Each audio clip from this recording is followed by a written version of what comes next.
We have the perfect group of panelists this week to talk about the upcoming session. Let's welcome everyone in. First, it's former State Senator Dee Dee Feldman. Another former state senator, that would be Diane Snyder. She's with us as well. And former State Representative Daniel Foley. Thank you all for being here.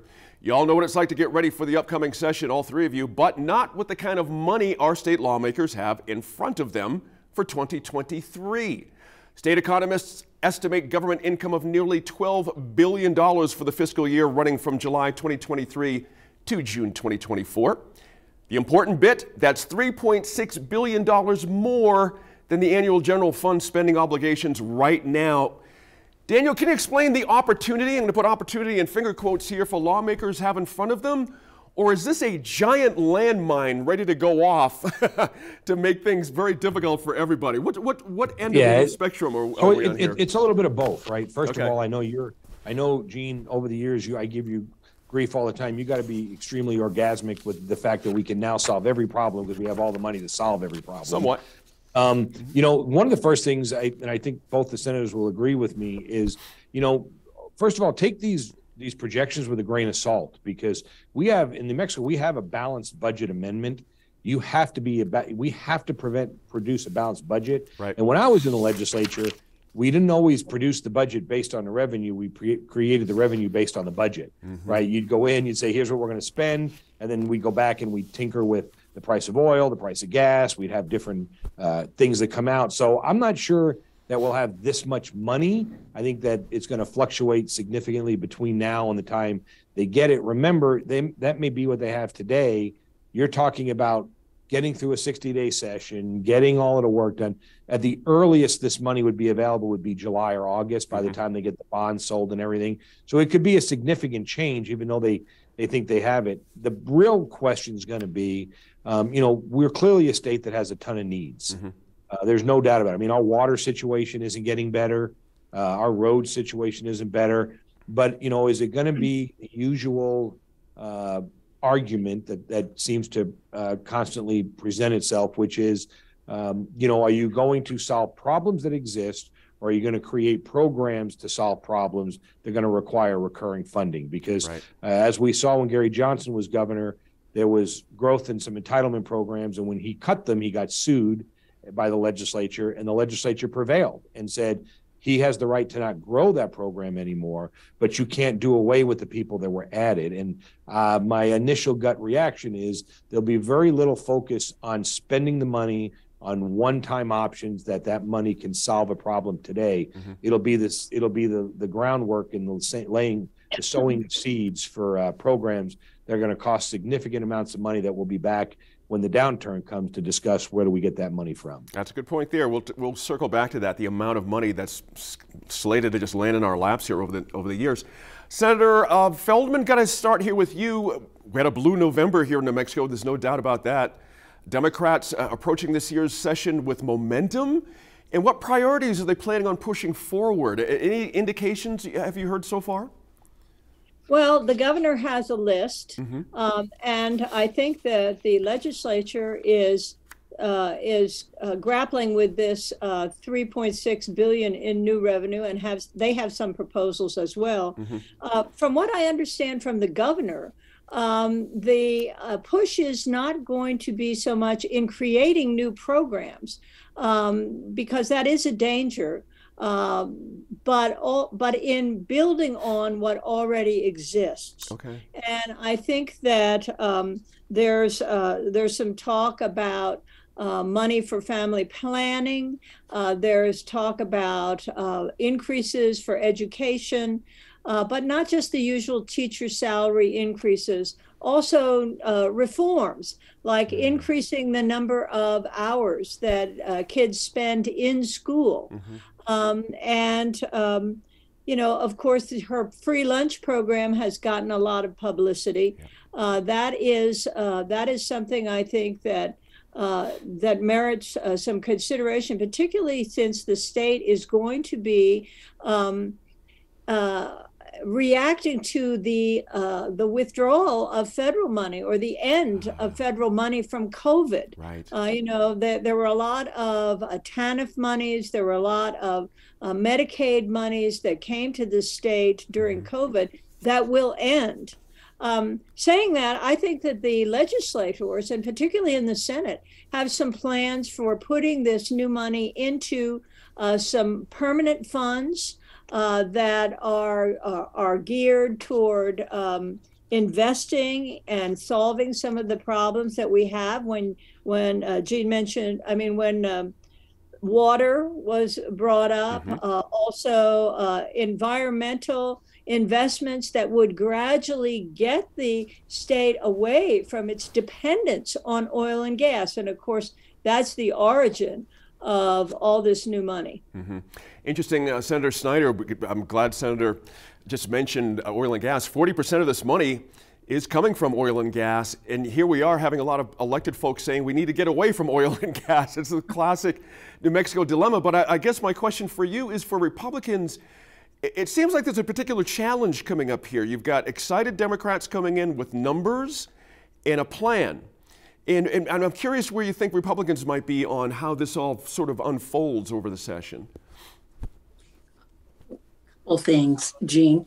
I think the Republicans understand very clearly, because that's where a lot of them are from, is oil and gas country. And they know from their local level up to the state, even up to the federal government, what that impact is and how much money it is. So they also know from their own budgets and their own company that it's a boom bust cycle. And I'm like everybody else. I go, oh gosh, I wish I'd had that kind, 3.6 billion when I was in the Senate. Sure. Because one of the things that I've always been such a proponent of is permanent funds for our infrastructure.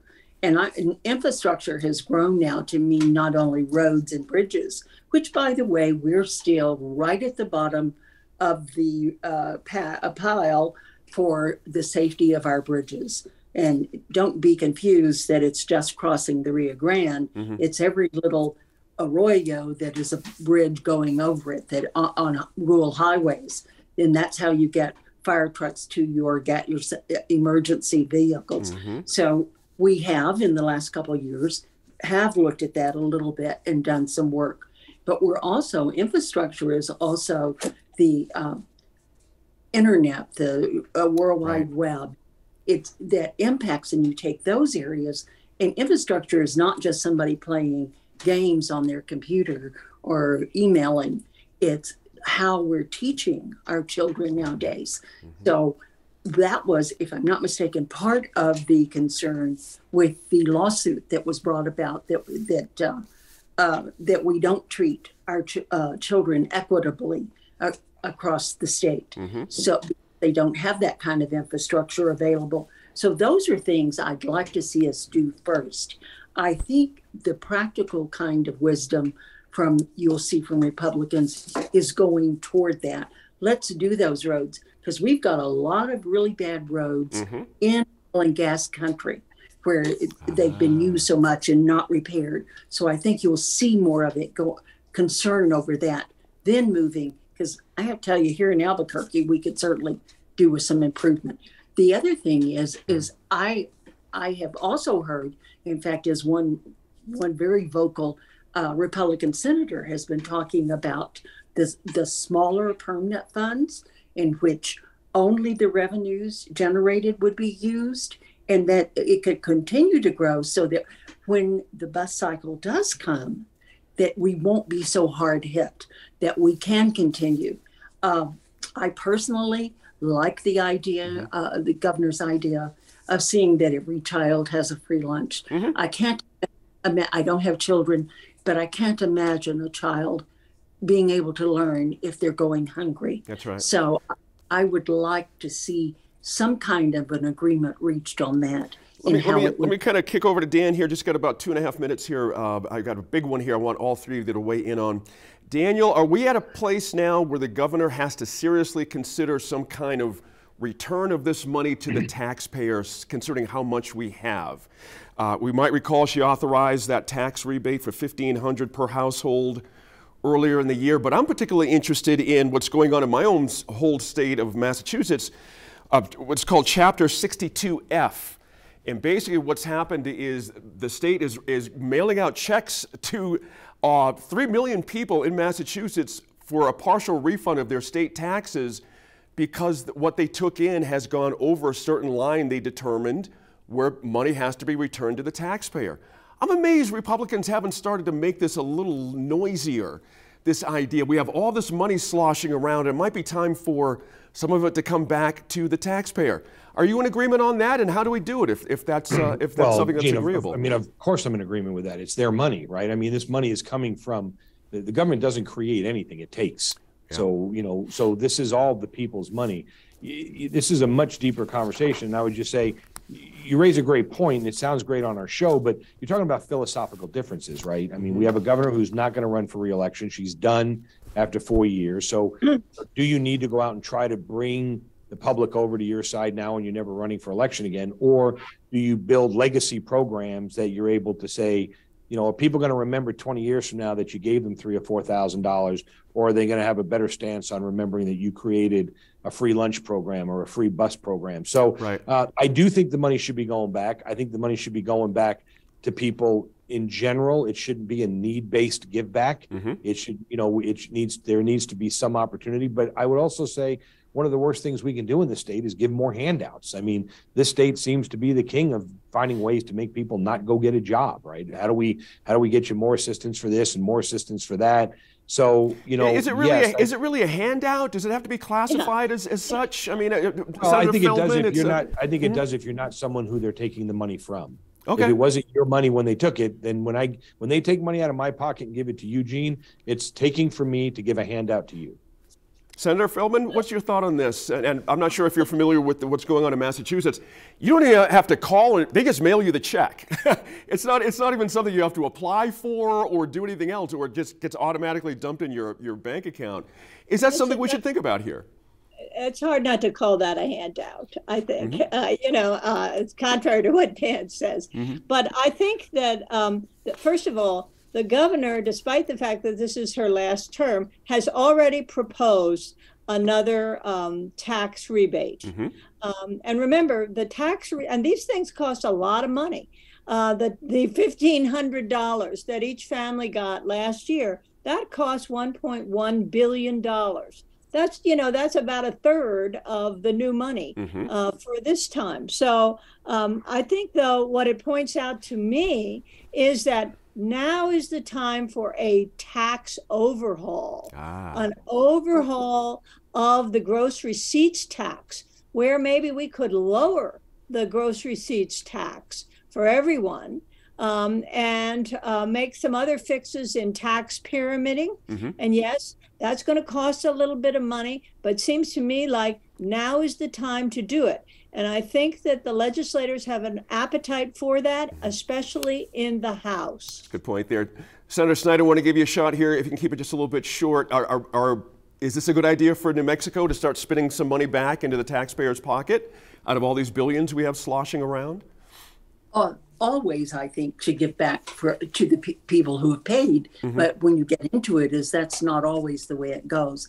Determining who's going to get the rebate is the challenge that elected officials have. The other thing, just very quickly, is if we continue to grow and do, let's look first at how I would rather, and of course, people say, well, you just have money. That's not true. But I'd like to see something for the future so that money is being made, that we can also keep our young people here in our state.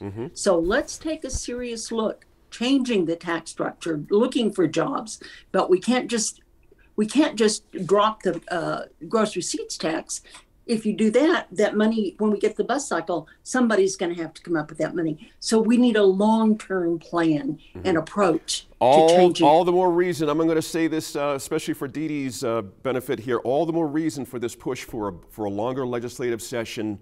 And, you know, doling out this kind of money in the session lengths that we have is just a recipe for a lot of trouble. Thanks to our Line Opinion panel for that one. We'll be right back in less than a minute to talk about another issue we're expecting to see in the legislature, and that would be gun control.